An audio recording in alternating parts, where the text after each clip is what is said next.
Hey guys, praise the Lord. आपका स्वागत है एक नए वीडियो में। आज मैं आपके लिए लेकर आई हूँ एक 1 ईयर बाइबल रीडिंग कैलेंडर। अगर आप अपनी बाइबल को रोज़ नहीं पढ़ पाते हैं और आप कभी भी अपनी बाइबल कंप्लीट नहीं कर पाए हैं तो ये वीडियो आपके लिए है। इसमें ओल्ड टेस्टामेंट और न्यू टेस्टामेंट के सभी चैप्टर्स को इस तरह से लिया गया है कि आप 1 ईयर में अपनी पूरी बाइबल कंप्लीट कर पाएंगे। ये ऑडियो फॉर्मेट है। इसके साथ आप अपनी बाइबल को ओपन करके रीड कर सकते हैं। डे 1 से लेकर डे 365 तक के सभी चैप्टर्स मैं आपके लिए लेकर आई हूँ। डे 365 पर आप अपनी पूरी बाइबल कंप्लीट कर पाएंगे, इसलिए आप इसके द्वारा आशीषित हों।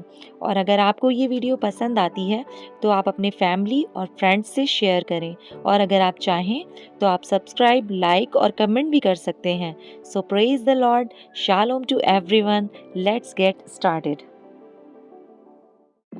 डे 34, चैप्टर नंबर 31, निवास स्थान के लिए कारीगर। फिर यहोवा ने मूसा से कहा, सुन, मैं ऊरी के पुत्र बसलेल को, जो हूर का पोता और यहूदा के गोत्र का है, नाम लेकर बुलाता हूँ, और मैं उसको परमेश्वर की आत्मा से, जो बुद्धि, प्रवीणता, ज्ञान और सब प्रकार के कार्यों की समझ देने वाली आत्मा है, परिपूर्ण करता हूँ, जिससे वह कारीगरी के कार्य बुद्धि से निकाल निकाल कर सब भांति की बनावट में, अर्थात सोने, चांदी और पीतल में, और जड़ने के लिए मणि काटने में, और लकड़ी पर नक्काशी का काम करे। और सुन, मैं दान के गोत्र वाले अहीसामाक के पुत्र ओहोलियाब को उसके संग कर देता हूँ, वरन जितने बुद्धिमान हैं उन सबों के हृदय में मैं बुद्धि देता हूँ, जिससे जितनी वस्तुओं की आज्ञा मैंने तुझे दी है उन सबों को वे बनाए, अर्थात मिलाप वाला तंबू और साक्षी पत्र का संदूक और उस पर का प्रायश्चित वाला ढकना और तंबू का सारा सामान और सामान सहित मेज और सारे सामान समेत चोखे सोने की दीवट और धूप वेदी और सारे सामान सहित होम वेदी और पाए समेत हौदी और काढ़े हुए वस्त्र और हारून याजक के याजक वाले काम के पवित्र वस्त्र और उसके पुत्रों के वस्त्र और अभिषेक का तेल और पवित्र स्थान के लिए सुगंधित धूप, इन सबों को वे उन सब आज्ञाओं के अनुसार बनाए जो मैंने तुझे दी है। सब्त अर्थात विश्राम दिन।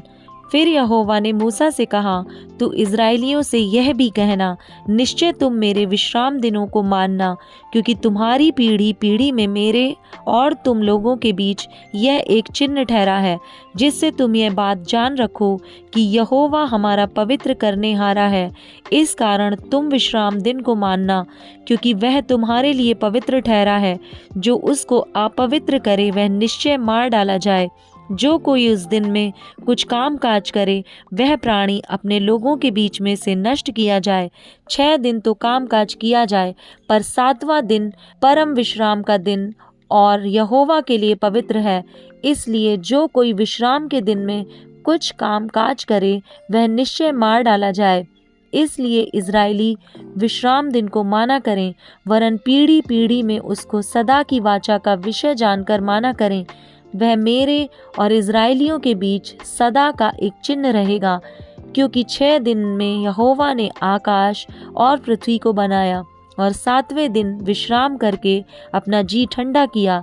जब परमेश्वर मूसा से सीनै पर्वत पर ऐसी बातें कर चुका, तब उसने उसको अपनी उंगली से लिखी हुई साक्षी देने वाली पत्थर की दोनों तख्तियां दी। चैप्टर 32, सोने का बछड़ा।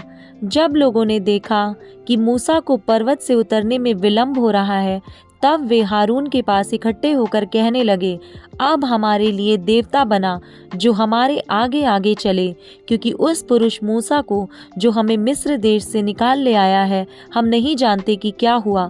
हारून ने उनसे कहा, तुम्हारी स्त्रियों और बेटे बेटियों के कानों में से सोने की जो बालियां हैं उन्हें उतारो और मेरे पास ले आओ। तब सब लोगों ने उनके कानों से सोने की बालियों को उतारा और हारून के पास ले आए। हारून ने उन्हें उनके हाथ से लिया और एक बछड़ा ढाल कर बनाया और टांकी से गढ़ा। तब लोग कहने लगे, हे इज़राइल, तेरा ईश्वर जो तुझे मिस्र देश से छुड़ा लाया है वह यही है। यह देख, हारून ने उसके आगे एक वेदी बनवाई और यह प्रचार किया, कल यहोवा के लिए पर्व होगा। और दूसरे दिन लोगों ने भोर को उठकर होम बलि चढ़ाए और मेल बलि ले आए। फिर बैठकर खाया पिया और उठकर खेलने लगे। तब यहोवा ने मूसा से कहा, नीचे उतर जा, क्योंकि तेरी प्रजा के लोग जिन्हें तू मिस्र देश से निकाल ले आया है वे बिगड़ गए हैं, और जिस मार्ग पर चलने की आज्ञा मैंने उनको दी थी उसको झटपट छोड़कर उन्होंने एक बछड़ा ढालकर बना लिया। फिर उसको दंडवत किया और उसके लिए बलिदान भी चढ़ाया और यह कहा है, हे इज़राइलियों, तुम्हारा ईश्वर जो तुम्हें मिस्र देश से छुड़ा ले आया है वह यही है। फिर यहोवा ने मूसा से कहा, मैंने इन लोगों को देखा और सुन, वे हठीले हैं। अब मुझे मत रोक, मेरा कोप उन पर भड़क उठा है जिससे मैं उन्हें भस्म करूं, परंतु तुझ से एक बड़ी जाति उपजाऊंगा। तब मूसा अपने परमेश्वर यहोवा को यह कह के मनाने लगा, हे यहोवा, तेरा कोप अपनी प्रजा पर क्यों भड़का है, जिसे तू बड़े सामर्थ्य और बलवंत हाथ के द्वारा मिस्र देश से निकाल लाया है।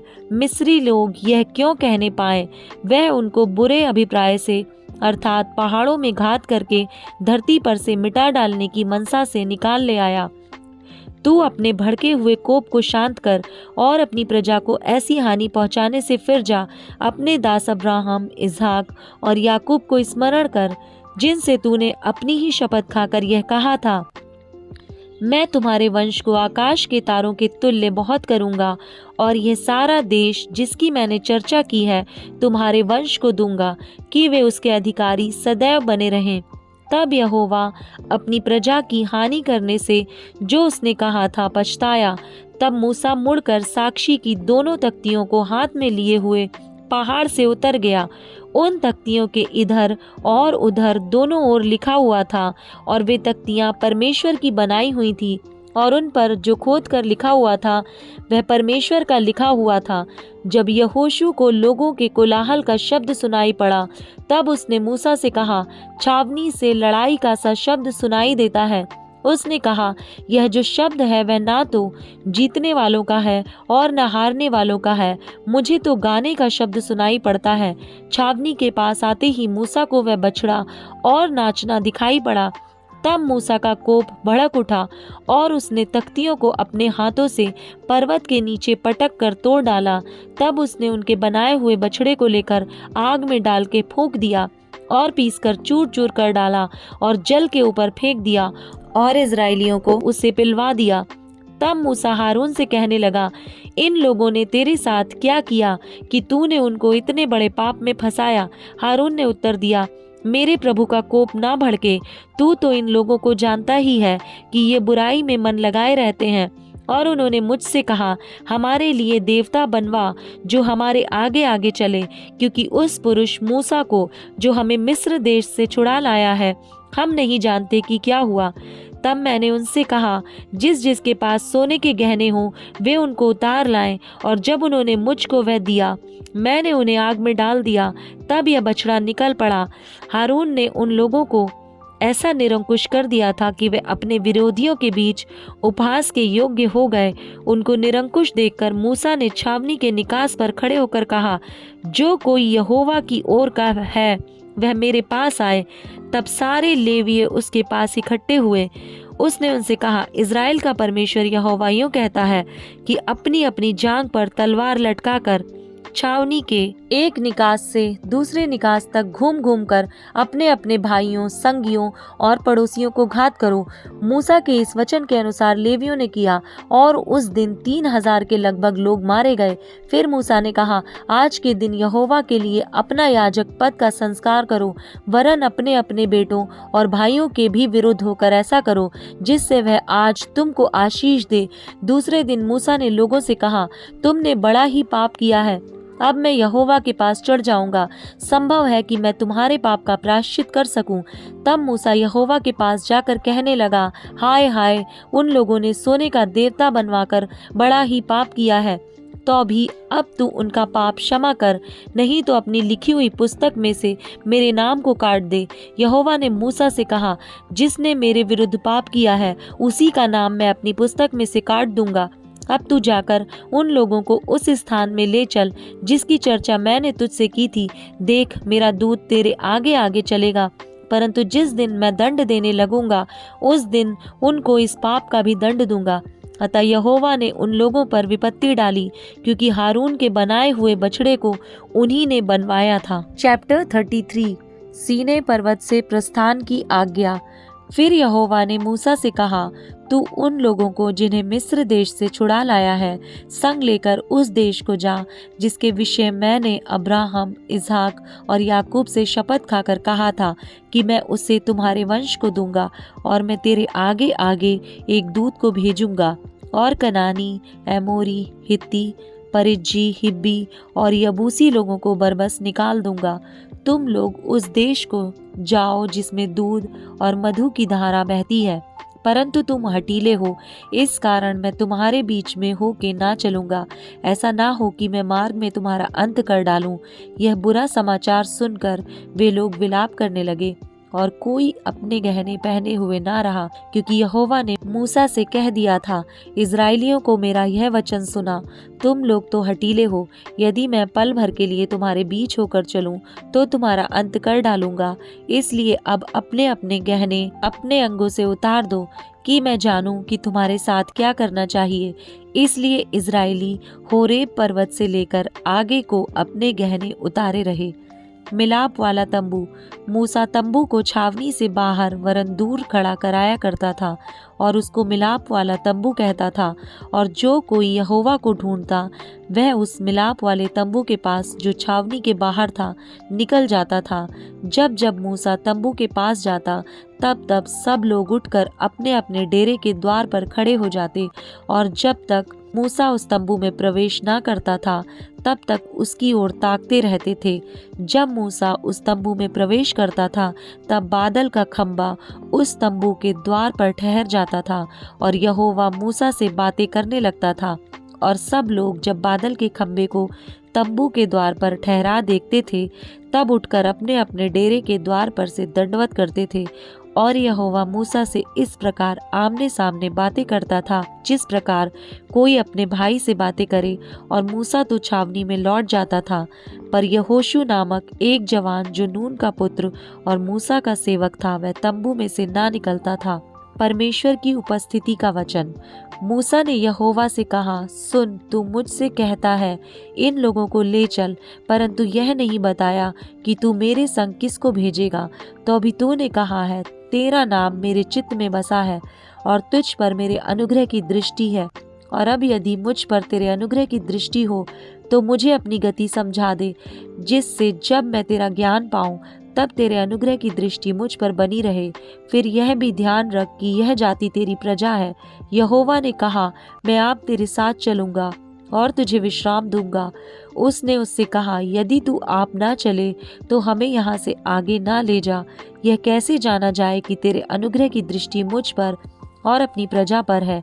क्या इससे नहीं कि तू हमारे संग संग चले, जिससे मैं तेरी प्रजा के लोग पृथ्वी भर के सब लोगों से अलग ठहरे। यहोवा ने मूसा से कहा, मैं यह काम भी जिसकी चर्चा तूने की है करूँगा, क्योंकि मेरे अनुग्रह की दृष्टि तुझ पर है और तेरा नाम मेरे चित्त में बसा है। मूसा ने कहा, मुझे अपना तेज दिखा दे। उसने कहा, मैं तेरे सम्मुख होकर चलते हुए तुझे अपनी सारी भलाई दिखाऊं और तेरे सम्मुख यहोवा नाम का प्रचार करूंगा। और जिस पर मैं अनुग्रह करना चाहूं उसी पर अनुग्रह करूंगा, और जिस पर दया करना चाहूं उसी पर दया करूंगा। फिर उसने कहा, तू मेरे मुख का दर्शन नहीं कर सकता, क्योंकि मनुष्य मेरे मुख का दर्शन करके जीवित नहीं रह सकता। फिर यहोवा ने कहा, सुन, मेरे पास एक स्थान है, यहाँ तू उस चट्टान पर खड़ा हो, और जब तक मेरा तेज तेरे सामने हो के चलता रहे तब तक मैं तुझे चट्टान की दरार में रखूंगा, और जब तक मैं तेरे सामने से होकर ना निकल जाऊं तब तक अपने हाथ से तुझे ढांपे रहूंगा। फिर मैं अपना हाथ उठा लूंगा, तब तू मेरी पीठ का तो दर्शन पाएगा, परंतु मेरे मुख का दर्शन नहीं मिलेगा। Matthew chapter 22 verse number 23 to 46। पुनरुत्थान और विवाह। उसी दिन सदूकी जो कहते हैं कि मरे हुओं का पुनरुत्थान है ही नहीं, उसके पास आए और उससे पूछा, हे गुरु, मूसा ने कहा था कि यदि कोई पुरुष बिना संतान मर जाए तो उसका भाई उसकी पत्नी से विवाह करके अपने भाई के लिए वंश उत्पन्न करे। अब हमारे यहाँ 7 भाई थे। पहला विवाह करके मर गया और संतान न होने के कारण अपनी पत्नी को अपने भाई के लिए छोड़ गया। इसी प्रकार दूसरे और तीसरे ने भी किया और 7 तक यही हुआ। सबके बाद वह स्त्री भी मर गई। अतः जी उठने पर वह उन 7 में से किसकी पत्नी होगी, क्योंकि वह सब की पत्नी हो चुकी थी। यीशु ने उन्हें उत्तर दिया, तुम पवित्र शास्त्र और परमेश्वर की सामर्थ्य नहीं जानते, इस कारण भूल में पड़े हो। क्योंकि जी उठने पर वे ना विवाह करेंगे और ना विवाह में दिए जाएंगे, परंतु स्वर्ग में परमेश्वर के दूतों के समान होंगे। परंतु मरे हुओं के जी उठने के विषय में क्या तुमने यह वचन नहीं पढ़ा जो परमेश्वर ने तुमसे कहा, मैं अब्राहम का परमेश्वर और इसहाक का परमेश्वर और याकूब का परमेश्वर हूँ। वह मरे हुओं का नहीं परंतु जीवितों का परमेश्वर है। यह सुनकर लोग उसके उपदेश से चकित हुए। सबसे बड़ी आज्ञा। जब फरीसियों ने सुना कि यीशु ने सदूकियों का मुंह बंद कर दिया तो वे इकट्ठा हुए। उनमें से एक व्यवस्थापक ने उसे परखने के लिए उससे पूछा, हे गुरु, व्यवस्था में कौन सी आज्ञा बड़ी है? उसने उनसे कहा, तू परमेश्वर अपने प्रभु से अपने सारे मन, अपने सारे प्राण और अपनी सारी बुद्धि के साथ प्रेम रख। बड़ी और मुख्य आज्ञा तो यही है, और उसी के समान दूसरी भी है कि तू अपने पड़ोसी से अपने समान प्रेम रख। ये ही 2 आज्ञाएं सारी व्यवस्था और भविष्यद्वक्ताओं का आधार है। मसीह किसका पुत्र? जब फरीसी इकट्ठे थे तो यीशु ने उनसे पूछा, मसीह के विषय में तुम क्या सोचते हो? वह किसका पुत्र है? उन्होंने उससे कहा, दाऊद का। उसने उनसे पूछा, तो दाऊद आत्मा में होकर उसे प्रभु क्यों कहता है? प्रभु ने मेरे प्रभु से कहा, मेरे दाहिने बैठ, जब तक कि मैं तेरे बैरियों को तेरे पाँव के नीचे ना कर दूं। भला जब दाऊद उसे प्रभु कहता है तो वह उसका पुत्र कैसे ठहरा? उसके उत्तर में कोई भी एक बात न कह सका। उस दिन से किसी को फिर उससे कुछ पूछने का साहस न हुआ।